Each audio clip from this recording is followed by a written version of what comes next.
በስመ አብ ወወልድ ወመንፈስ ቅዱስ አሐዱ አምላክ።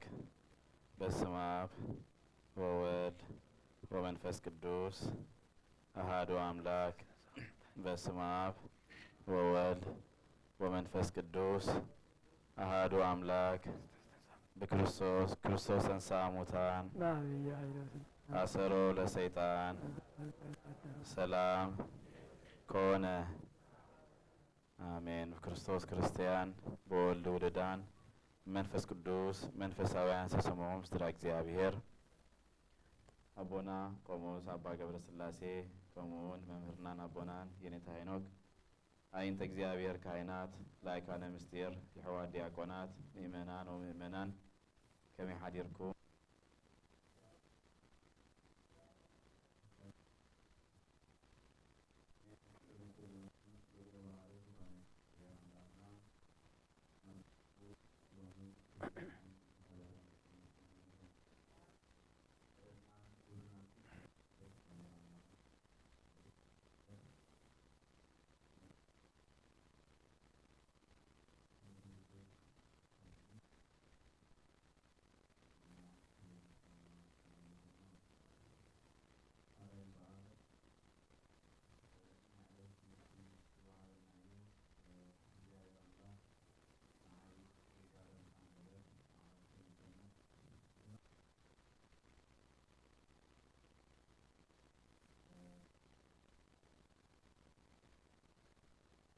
شيخا بتبترا حدش كشيخا تلاق سلازولني وصي زلهمو እግዚአብሔር አምላክ እንደዚህ ወደደ እንስተጋግነ ባፍ መላእክት ገራ አረመና አራይ ባር ለማዓንቲ ያበዋን ቅዳሴ ዝተነበበና ወንጌል ብዛዕባ ምንታይ ነይሩ ቅዱስ ዮሐንስ ብዛዕባ ምንታይ ነይሩ ብዛዕባ ናይ ዕርገት ነይሩ ዕርገት ብሕጅ ሓሊፉ ማዓሲ ነይሩ معاس نيرو حاموس نيرو على قضاء طلع قدس بيت كريستيانا على 10 جنوات حاموس معاتي شو عرقات نيرو مالتي التي تنتعلتو ناي عرقات جنوات شو منتينا نخبره أو الزمن زكن أو جنوات 10 سلسو على تمالي زحالة بسن زحالة حاموس بعد عرقات خبيرنا نيرنا بعد عرقات كابتي ناي ويتانا أملاخنا من حنا يسوع كريستوس كابتن عبيت وعلات الله بترسيانا تهبرو عالي وعالي انتهي تيلنا قويتنا نعملنا الملحنا يسوع كريستوس ندك سوات كدحن كاب سمايا توليدو خابي مريم توليدو ابز مدرز تملاليسو مهيرو بزح تأمرات غيرو دحارتنا دحنت اثني دك سوات نزيد حنلو فتصامي فتيمو ناي مسكال سراح فتيمو كمون مويتو بجزاء سلطان كموت تسيو دحري تنساي دحر 4 معلتي انه رو ترجع ببحال مالتي ويتنا نعملنا مدحنا يسوع كريستوس دحر تنساي 4 معلتي مس حواريات دحر مصنع دحر 4 معلتي بزعلت زي ويدما بتي بقدام يزرو علنايو بحاموس معلتي ناب سمايات زعلقلو معلتي ስለዚህ እዚ ሰሙን እዚ እዚ ቅንያት እዚ እንዝክሮ ወይ ድማ እንሓስቦ ናይ ጎይታናን አምላኽናን መድሓናን ኢየሱስ ክርስቶስ ናብ ሰማይ ዝዓረገሉ እዩ ማለት እዩ። ስለዚ ቁሩብ ብዛዕባኡ ትምህርቲ ዓመት እንመሃሮ ትምህርቲ ግን ከም መዘኻኸሪ ብዛዕባኡ ትምህርቲ ክንመሃር ኢና ማለት እዩ። ዕርገት ናይ ጎይታናን አምላኽናን መድሓናን ኢየሱስ ክርስቶስ ዕርገት ክንብል ኮለና ኣብ ምድሪ ነይሩ ናብ ሰማያት ዓሪጉ ማለት እዩ። ጎይታ ናብ ሰማያት ከዓርግ ከሎ እቲ ዕርገቱ ሃንደበት ዝመፀ ኣይኮነን። ከመይ ማለት እንተይልና ከምቲ ልደቱ ከምቲ ኩሉ ኣብዚ ምድሪ ዝገበሮ ነገራት ኩሉ ብትንቢት ተነጊሩ ጎይታ ስጋ ለብስ ከም ዝኾነ እግዚአብሔር ስጋ ናይ ኣዳም ለቢሱ ናብ ምድሪ ክመፅእ ከም ዝኾነ ኣብ ምድሪ መፂኡ ከዓ ክምህርን ከስተምህርን ተኣምራት ክገብር ከም ዝኾነ ድሕሪኡ እውን ኣብ መስቀል ክውዕል ከም ዝኾነ ድሕሪኡ እውን ሞት ኣብ ከርሲ መቃብር ዋዕትዩ ሞት ክመውት ከም ዝኾነ ድሕሪ ሞት ከዓ ትንሳኤ ከም ዘሎ ጎይታ ቅድሚ ናብ ዓለም ምውራዱ ብምንታይ ተነጊሩ ነይሩ? ብነቢያት ተነጊሩ ኣለኹም ዶ ምሳይ? ብምንታይ ተነጊሩ ነይሩ?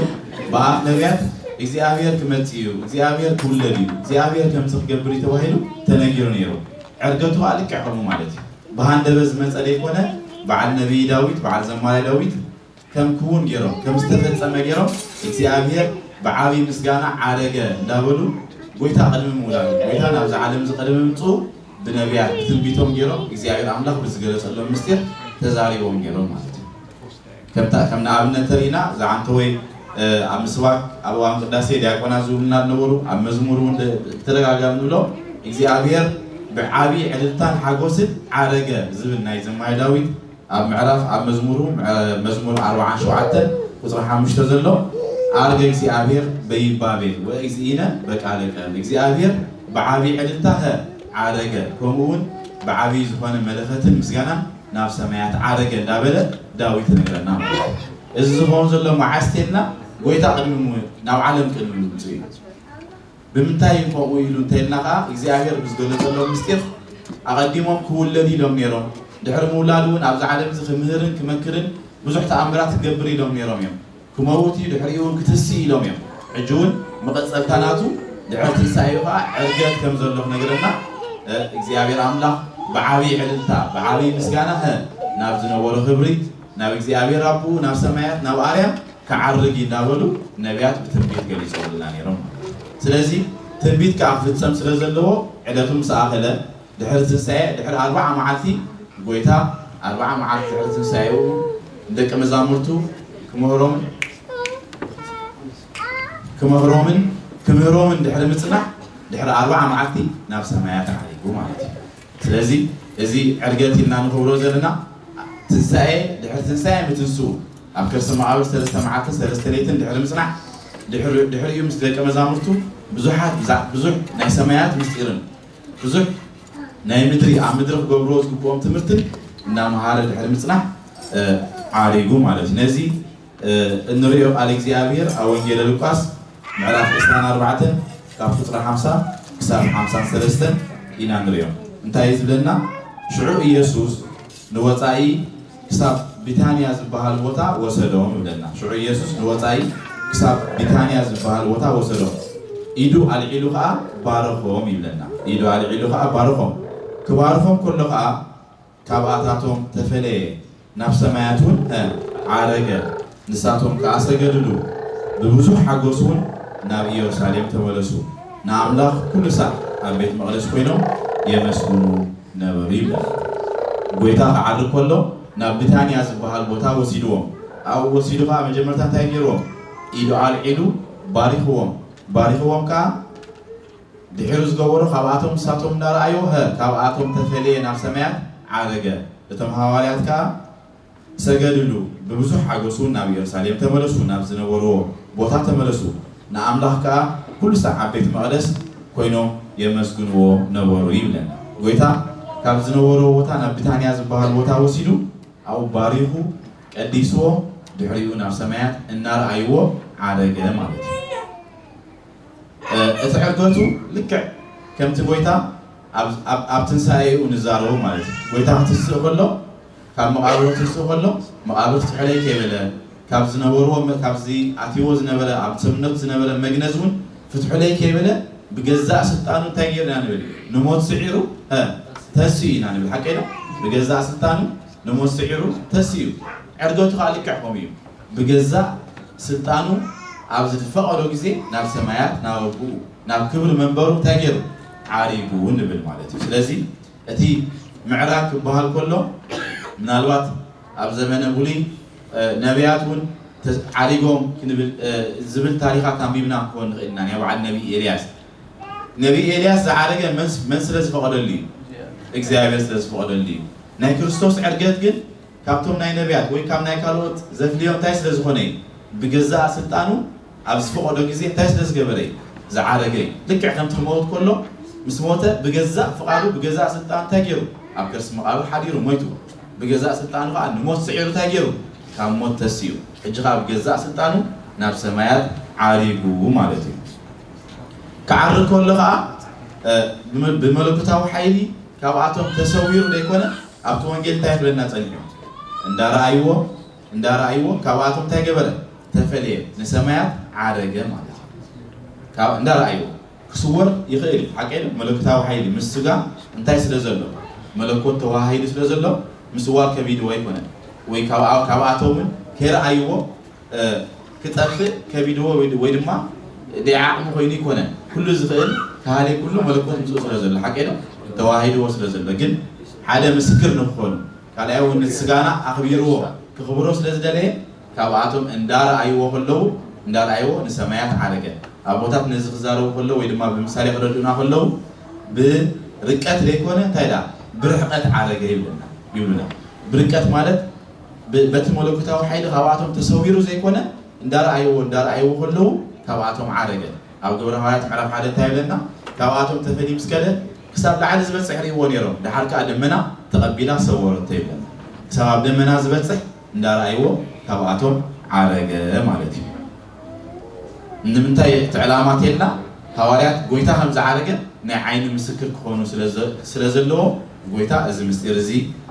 قليس اللو كعرب كله أبقبر حواريات معرف حدا نرخبون تايو حدا تأزازي ووم نيرو كعرب كله نفس سمايات انتاي لوم نيرو أب إيرساليم تتسبي لوم نيرو كابل عدي حايلي منفس كدوس كساب تلبسو كاب إيرساليم أيتوتو إلوم نيرو أوانجيل لوكاس معرف إسراء 4 وطري 4 9 كنرخبون خدينا انتهي زبل إنه أنا تسفى كاب أبوي كسدلكمي نسخاتكم جنا كاب لعل حيد حساب تلبسو أب كتم يرسالين صنحوا زبل تأزازي بوم كيلو إذا مالت إذا حواريات كساب تسعة تيان تيم نيرو لدحر قويتا لا تختلو قويتا بزوعلو قويتا بزحادرو اندحادرو ناي قويتا كل نجر كاب قالوا زبط قالات انداتمهارو بمغبارون كما اكايدون هيوتن انداتمهارو تمهارو ويدما ساعات دق مزامرت ناي قويتا ياميرو كسابزا ساعات زيا كسابزا كم زولم زلو مستر كسابزا ساعات زيا ناي قويتا ناي قويتا امتنا مدحنا نيس كريستوس دق مزامرت وينو بقالن بجبن كاب قويتا انداتمهارو ينورون يرو حجه تايلو أب إيرساليم تصنعوا إتي إخزيابير أبو لتسبوكم تسفى كاب لعلي حيد من فسكو دوس كساب تلبسو كاب إيرساليم كا عايتو تسويلو سلازي إتي سلسة عاملش بيشتور حين كاب قويتا بقالن بقبرن زمهارو ونورة مرتي قويتا لحرم عراقو السوم عصر ناي قويتا تغتيلون كمهرون كمعدون كمغرون كمون تعمرات لا قبرو نورو سلازغنو أب إيرساليم تصنعوا تايك ساعة رهو كاب لعلي حيلي منفس قدوس كساب ترهو أب يرساليم صنبيلهم أب زمن تنسايو تحر ذكره هنا تنسايو قلت لهم كلهم تمهارات أو تمهارات بمنعات دات اللي كله أبتوتا حدا خواتهم قديم نيرو حكينا من دبال هواري قديم نيرو أجون توماس دبال هواري تنسايو نيرو تايا قبل نيرو مجمرتا أي رأي قاليهم تلبس اللهم دقيقكم اليوم عليكم توماس جبهال حواريا تتنسعين يا قويتا أي رأي نيرو استفادي مخناف وينما بتيز نورو حواريا وتدخو أبتوتاين نبلن دحال أبكالاي جزي توماس أبزحالو ولو تنسعيو قليسولو يقل أبت مجمرتا تنسعي أخبر تصلو ولو أي نبلن متان فحبتن كياتهم متان اتمنفس قدوس بحوار كله حيل منفس قدوس متان قرصلو حيل منفس قدوس كساب سماك متيو كساب قرصلكم أب يرساليم نبر كاب يرساليم آيتو تصوزبل دايبو تأزازيبوهم كيدو مالتي دحيرو بقى انتاي نايلنا قويتا كلمة معراغو انتاي جيرينا نيرنا حدث راح فتيمو نيرو تمهارا نابتانيا بوتاو سيدو أداور إلو تايلوم تايجيرو النانيرنا باريخو وومي النانيرنا بزح جزية مسو سلسة عامل في الشارعين كاب أقولوا غير تفليو أزوعلو داوعلو حاضرون حاضرون هواريا دك مزامر تناي بيتا كاب أقولوا عاي تفليو نيرو بتوم 230 نولهم سدرا كريستوس بتوم 10 تحت هواريا بتوم 7 كل تناديد بتوم 3 كاتوم بتوم 3 قدسات أنستي إلو مساحة قدس نجرنا كابو قد قويتا زيو ما يتفليو نزوم 10 تغتق كاب كلاتهم فليو انتاي جيروهم نابتانيا زبها البوتاو سيدو إيدو عيدو انتاي جبروهم لنا بارفوهم لنا ازي إذا ترقموا ويدو ما تمستيرو أبوتاتنا تبزمورنا اتي بارخوت كم نايكال جزء تراز كونه بارخوت هاي كونه ويدما تراز كونه سلام تاي كونه هيوم كده انتهيدا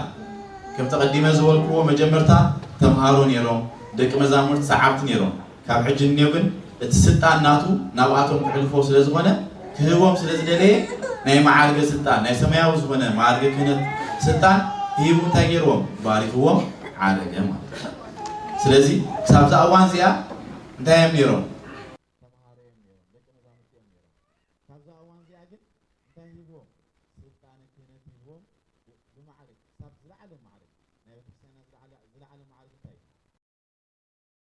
سابز العالم معارك فاترالك ناي فاترالك معارك أبترجموا إنجيل ناي بوتات ناس ترجموا ساب ناي بتركنا معارك هيوم باريفوم عارك يبدأ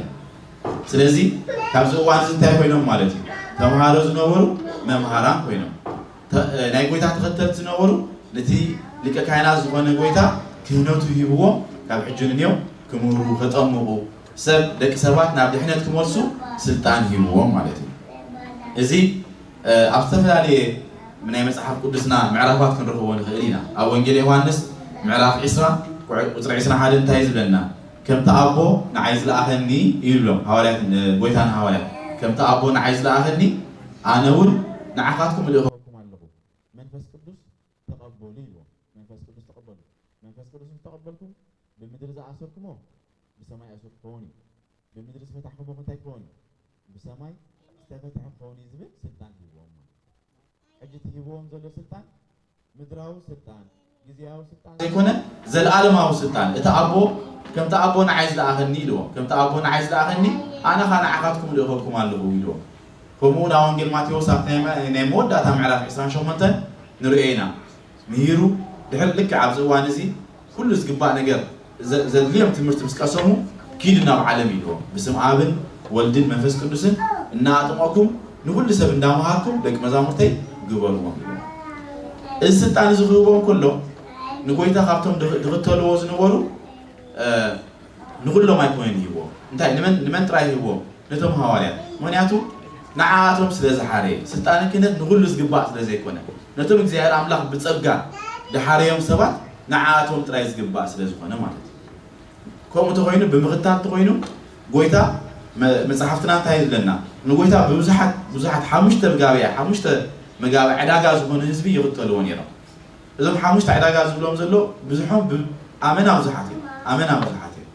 እዞም ዝኽተልዎ ዝነበሩ ግን ገሊኦም ኣሚኖም ኣይኮኑን ዝኽተልዎ ነይሮም ገሊኦም መግቢ መታን ክህቦም ምክንያቱ ክልተ ዓሳን ዝነበረ ውሕድ ባንን ባሪኹ ኣብዚሑ ይህቦም ይሓቀ ኢሎም ስለዚ እንታይ ኣተወና ንሰርሕ እንታይ ኣተወና ንስዕር ለድሕሪ ኢናኸና እሱ ዝባረኹ መግቢ እንዳበልዓና ዘይነብር ብምባል መታን ክበልዑ መታን ክሰትዩ እንዳበሉ ለድሕሪ ይኸዱ ነይሮም ገሊኦም ከዓ መልክዑ ኣዝዩ ዘገርም ስለ ዝነበረ መልክዑ ንኽርእዩ ቃሉ ንኽሰምዑ ትምህርቲ ንኽሰምዑ ይኽተልዎ ነይሮም ገሊኦም ከዓ ንዝሓመመ ይፍውስ ንዝሞተ የትንስእ ንለምፃም የንፅህ ስለ ዝነበረ ንዝዓወሩ ዓይኒ ዘይብሎም ዓይኒ ዝገብር ዓይኒ ዝፈጥር ስለ ዝነበረ ሕማም ዝነበሮም ካብ ሕማሞም መታን ክድሕኑ ይኽተልዎ ነይሮም ገሊኦም ከዓ ነቲ ትምህርቲ ኣሚኖም ይኽተልዎ ነይሮም ስለዚ ነዞም ኩሎም ዝኽተልዎ ኣይኮነን ስልጣን ዝሂብዎም ከምኡ ነቶም 130 ቤተሰብ ኢሉ መጽሓፍ ቅዱስ ቤተሰብ ናይ ክርስቶስ እናበለ ዝነገረና ንዓቶም እውን ኣይኮነን ስልጣን ዝሂብዎም ንመን ደኣቴልና ነቶም ካብ ፈቐዱ እንዳኣረየ ዝሓረዮም ነቶም 12 ሃዋርያት ጥራይ ስልጣን ሂብዎም ካብ ኩሉ ካብቶም ብምልኦም ዝስዕብዎም ነበሩ ንዕኦም ጥራይ ፈሊይ እንታይ ገይርዎም ባሪኽዎም እንታይ ኢልዎም ስልጣን ሂብዎም ኣነ ኣቦ እግዚኣብሔር ኣቦ ካብ ሰማይ ከም ዝለኣኸኒ ኣነ ኸ ንዓኻትኩም ልእኸኩም ኣለኹ ኪዱ መሃሩ ኪዱ ኣጠምቑ ንኩላቶም ደቂ ንህዝቡ ግበርዎም እንዳበለ ስልጣን ክህነት ሂብዎም ማለት ልክዕ ከምቲ ማቴዎስ ምዕራፍ 28 ዝብልናዮ ከምኡውን ዮሃንስ ምዕራፍ 20 ዝብልናዮ ስለዚ እንታይ ኢና ካብዚ ንመሃር ተልና ስልጣን ክህነት ብፀጋ እምበር بجنزة ويدما سناز دلها ويدما بنواك نايز عالم زي بشمن سلطان كن زي كون يعني. إتهم دكتور وزن ورو بزحات يميرو نايز هي وعملت هاوين عندري عبد جبر هواريات معرف شو منته نحال سيمون زبال تاريخ على اللي حرام بيمنا يا بينا جبر هواريات معرف شو منته عبد خبابي وترى عسران حال سيمون زبال تنقل عيني يريب لنا حال سيمون زبال ጠንቋላይ ነይሩ ኣዝዩ ሃፍታሚ ነይሩ ፈላጤ እንዳበለ ብዙሕ ሰብ ዘደናግር ዝነበረ እዩ ድሓር ግን ሐዋርያት መጽኦም ነቶም ህዝቢ ወንጌል ምሰበኹሎም እቶም ተመዝቢ እንታይ ገይሮም ወንጌል ተቀቢሎም ብጎይታ ኣሚኖም በዓል ፊልጶስ መጽኦም ወንጌል ምሰበኹሎም ብክርስቶስ ኣሚኖም ብእግዚአብሔር ኣሚኖም ተጠሚቆም ናይ እግዚአብሔር አምላክ ውልድነት ረኺቦም ማለት እዩ ድሓር ልክዕ ከም ዝሎም መዓንቲ ዝተጠመቁ ህፃናት ኣብ ቤተክርስትያን ክጥምቁ ከለዉ እንታይ ኢና ንገብር እንታይ ማለት እዩ ናብቲ ሕብረት ክርስቶስ ናብቲ ማሕበር ናይ ክርስቲያን ይፅንበሩ ኣለዉ ቅድሚ ሕጂ ብስጋ ካብ ስድሮኦም ተወሊዶም ነይሮም ሕጂ ከዓ ብማይን ብመንፈስን ካብ እግዚአብሔር አምላክ ካብ መንፈስ እንታይ ይኾኑ ኣለዉ ይውለዱ ኣለዉ ወንጌል ዮሐንስ ከም ዝበሎ ምዕራፍ 3 ሰብ ካብ ማይን ካብ መንፈስን ዳግም ድሕሪ ዘይተወለደ ናብ መንግስቲ አምላክ ከኣትዩ ክእሉ ስለዝበለ ስለዚ እዞም ዘይኣምኑ ዝነበሩ ህዝቢ ኣብ ግብረ ሐዋርያት ምዕራፍ 1 ዘለዉ ክርስቶስ ምስ ሰበኹሎም ኣሚኖም እንታይ ገይሮም ተጠሚቆም ድሓር ሐዋርያ ጴጥሮስን ዮሐንስን እዞም ህዝቢ እዚኦም ከም ዝኣመኑ ምስ ፈለጡ መንፈስ ቅዱስ ከውርድሎም ናብኣቶም መፅኦም ምክንያቱ መንፈስ ቅዱስ ክህቦም መን እዮም ስልጣን ተዋሂቦም ነይሩ ኢልና የርና እቶም 12 ሐዋርያት ንዓኣቶም ጥራይ ስለ ዝባረኸ ምጥማቕ ተጠሚቆም ነይሮም መንፈስ ቅዱስ ግን ኣይወረዶምን ነይሩ ድሓር መንፈስ ቅዱስ ከውርድሎም ናብቶም ህዝቢ ናብቶም ዝነበርዎ ናብኣቶም መፁ ነቶም ተጠመቁ ነቶም ኣሚኖም ተጠመቁ ከዓ ኢዶም ብምንባር ይብለና ግብረ ሐዋርያት ምዕራፍ 1 ቦት ቆልዮም ኢዶም ብምንባር መንፈስ ቅዱስ ኣውረድሎም ይብለና ድሓር ኣብ መንጎ እዞም ኣሕዛብ መን ነይሩ ኣብ መንጎ እቶም ዘይኣምኑ ሓደ ሲሞን ዝበሃል ዘይኣማኒ ናይ ጥንቁልና ስራሕ ዝሳተፍ ነይሩ እቲ ጴጥሮስን ዮሐንስን ዝገበርዎ ተኣምራት ብምርኣይ ተገረመ ኣእዳዎም ጥራይ ብምንባር መንፈስ ቅዱስ ኣውሪዶም ሎም ነዞም ህዝቢ ስለዚ እንታይ ኢልዎም ጴጥሮስን ዮሐንስን መፅኡ ዘድልየን ገንዘብ ክህበኩም እየ እዚ ንዓኹም ተዋሂብኩም ዘሎ ስልጣን ንዓይ ሃቡኒ ኣነ ከዓ ንዝደለኽዎ ሰብ ኢደይ ብምንባር መንፈስ ቅዱስ በታን ገልፀሉ ኢልዎም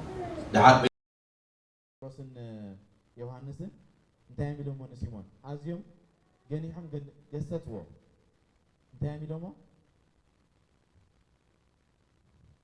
እዚ ካብ እግዚአብሔር አምላክ ዝተቀበልናዮ ስልጣን ብገንዘብ ዘይኮነ ብፅጋ እግዚአብሔር አምላክ ዝርከብ ከም ንስኻ ብንዋትን ብሃብትን ክትገዝኦ ዝደለኻ ብከምኡ ዝርከብ ኣይኮነን እግዚአብሔር አምላክ ምስ ፈቀደልካ ጥራይካ ትረክቦ እስኻ ግን እስኻን ገንዘብካን ካብ ገጽ እግዚአብሔር ርሓቅ ምባል እቶም ሐዋርያት ገሰጽዎ ስለዚ ስልጣነ ክህነት ሊቀ ካህናት እናበልና ንፅውዖ መን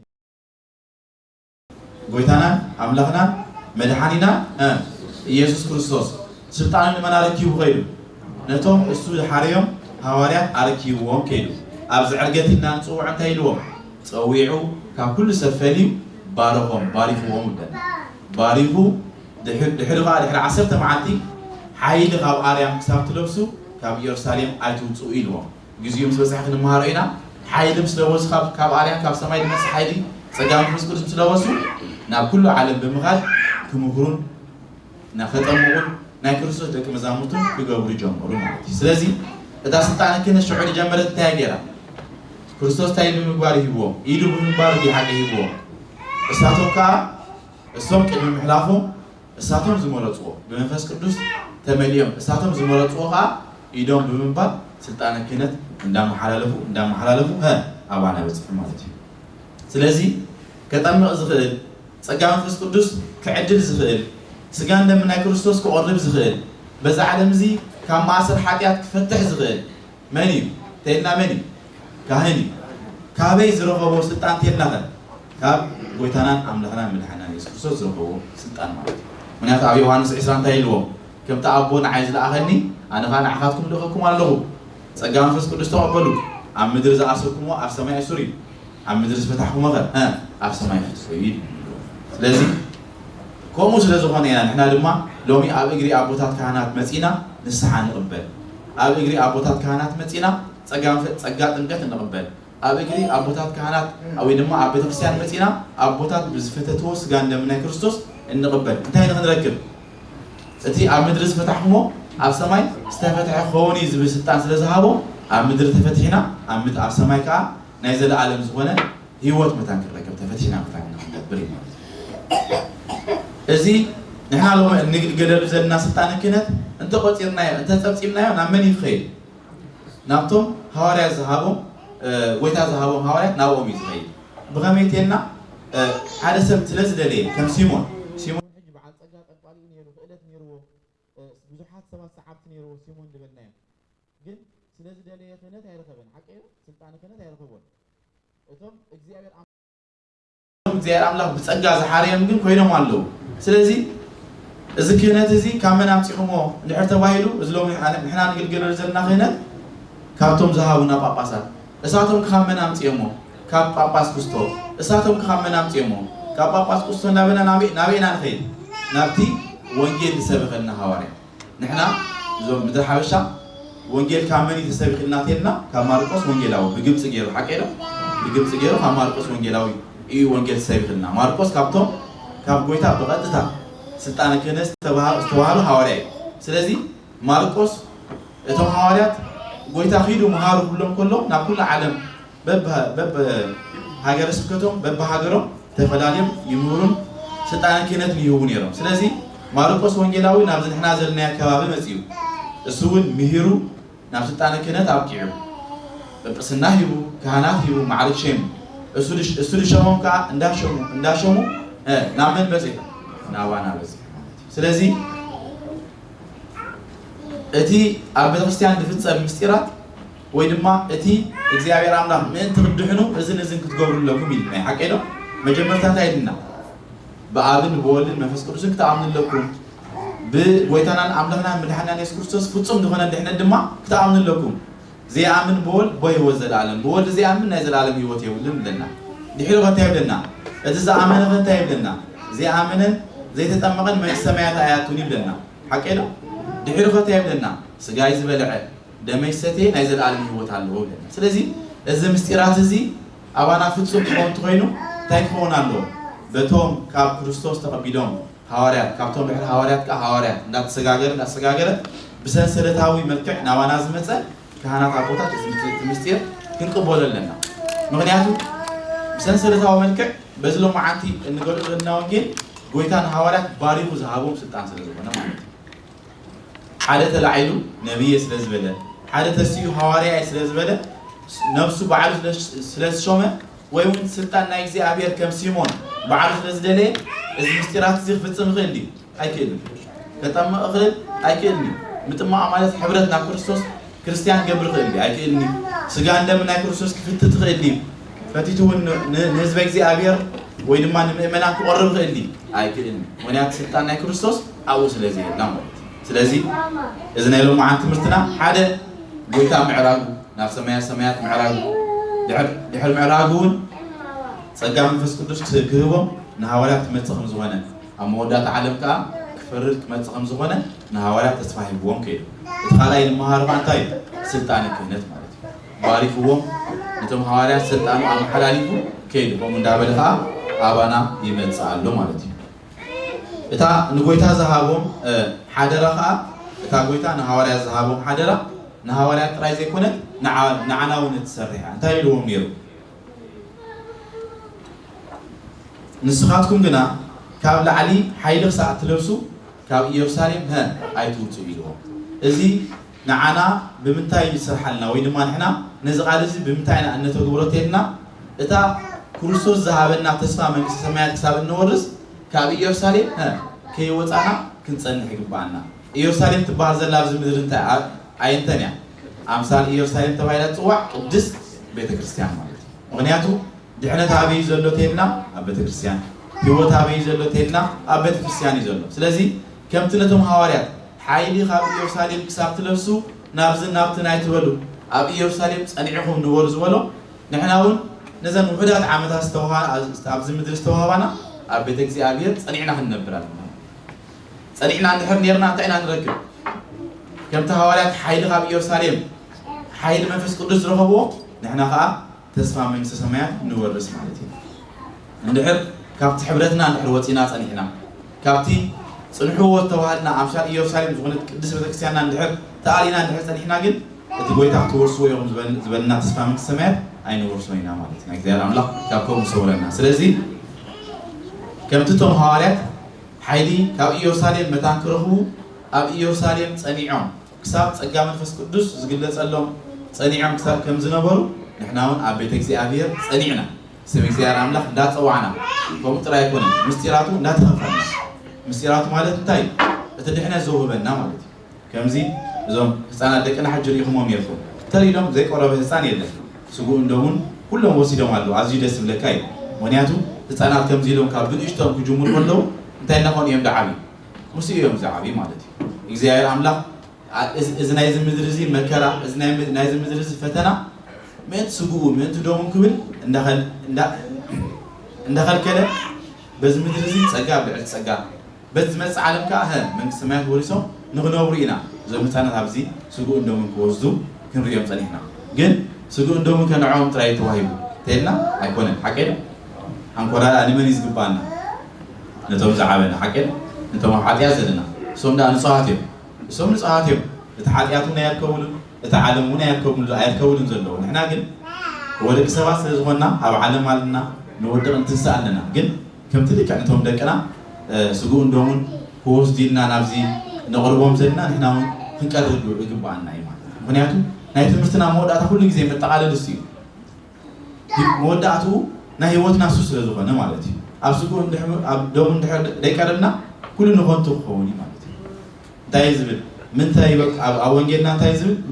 ምንታይ ይበቅዖ ለሰብ ለእመ ኩሉ ዓለመ ረብሃ ወነፍሱ ሃውለ ዓለም ተመሓደርና ስድራና እውን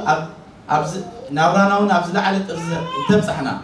ዝኣኸልና ገንዘብ ካብ ዝኣኸልና ንላዕሊ እውን እንተኣከብና ኣብ ዓብዪ ርሻ ተጠቐመጥና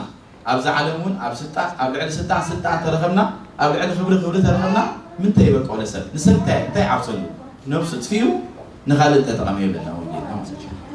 ስለዚ ክትነብር ዘለዋ መን እያ ነፍሲ እያ ስጋ እንታይ ተራፊት እያ ሓቂ ዶ ሓመድ ስለ ዝኾነ ኣብ ሓመድ ተራፊት እያ እታ ክትነብር ዘለዋ ስጋና ግን ነዞም ህፃናት ደቅና ጥራይ ዘይኮነት ንኩላትና እያ ትግባእ ማለት ስለዚ ከምዚ ክንሪኦ ፀናሕና እሳቶም እውን እኮ ደጋፊ እንድሕር ዘይረኺቦም ንዓና እውን ተዘይሪኦም ኢና ክንቆርብ እሳቶም እውን ፅምሓንጎ ኣይቆርቡን እዮም ባባ ዘይገበሮ ማማ ዘይገበረቶ ኣነ እውን ኣይቅፅሎን እየ ብምባል እሳቶም እውን ከየለዩና ንሕና እውን ናብ ስጉኡ እንደውን ንቀርብ ይግባአና ምክንያቱ ዕድለኛታት ኮይና እታ ክርስቶስ ንሃዋርያት ዝሃቦም ስልጣነ ክህነት ኣባና እውን በፂሓላ እያ ከምቶም ኣሕዛብ ከምቶም ካህናት ዘይብሎም ኣይኮንናን ከምቶም ስልጣነ ክህነት ዘይብሎም ከምቶም ቤተክርስትያን ዘይብሎም ኣይኮንናን እግዚአብሔር ፀጋ ሂብና ከሎ እግዚአብሔር አምላክ እቲ በረኸት ሂብና ከሎ እሞ ኣብ ስደት መፂና ሓቂ እሞ ኣብ ስደት መፂናስ ቤተክርስትያን ጌርና ካህናት ጌርና ስጉኡ እንደውን ኣሎ ጥቃና እንታይ ዝፍትለና ዘሎ ስለዚ እግዚአብሔር አምላክ ንዕኡ ዝበክዕ ነፍሲ ንዕኡ ዝበክዕ ህይወት ክበና ናቱ ቅዱስ በዓል ይኹነልና ስለዚ መጠቃለል ናይ ትምህርትና ሎማዓንቲ ሓደ ካብቲ ዓበይቲ በዓላት ናይ ጎይታናን ኣምላኽናን መድሓኒና ኢየሱስ ክርስቶስ ዕርገት ኢልና ንኽብሮ እዩ ጎይታ ድሕሪ 40 መዓልቲ ካብ ተንስኣል ድሕሪ 40 መዓልቲ ናብ ሰማያት ዝዓረገሉ እዩ ነቶም ሃዋርያት ክሳብ ሓይሊ ካብ ኣርያም ካብ ሰማያት መፂ ክሳብ ትለብሱ ኣብ ኢየሩሳሌም ንበሩ ኢሉ ትእዛዝ ዝሃቦም እዩ ትእዛዝ ከዓ ንዓና እዩ ካብ ሰማያት ጎይታ ክሳብ ዝመፅእ ወይ ድማ ተናሃና ምፅኣት ካብ ትመፀና ካብ ኢየሩሳሌም ካብ ቤተክርስትያን ከይተፈለኹም ንበሩ ዝብል ትእዛዝ ሂብና ኣሎ ከምኡ ነቶም ሃዋርያት ባሪኹ ስልጣነ ክህነቱ ዝሃበሉ መዓልቲ እዩ ስለዚ ንሕና እውን ምስጢራት ቤተክርስትያን ክንሳተፍ ምስ እንደሊ ንስሓ ምስ እንደሊ ቅዱስ ቁርባን ምስ እንደሊ ጥምቀት ምስ እንደሊ ናብቲ ብኢድ ጎይታ ተባሪኹ ኣባና ተመሓሪፍ ዘሎ ናብቶም ኣቦታት ካህናት ኬድና ምስጢራት ክንካፈል እሞኒ ዘለዓለማዊ ድሕነት ክንረክብ ይግባአና እዩ እሞኒ እዚ ናይ ሎማዓንቲ ናይ ቤተክርስትያንና ትምህርቲ እዩ እግዚአብሔር አምላክ በዛ ዓለም እዚ ስሙ ፀውዒና ስሙ ወዲስና በዝመፅእ ዓለም ከዓ መንግስቱ ወዲስና ንነብር ቅዱስ ፈቃዱ ይኹነልና ፅኢልኩም ስለዝሰማዓኹኒ እግዚአብሔር አምላክ ኣብ ትገብርዎ ፀሎት ፅኢሉ ይስማዓኩም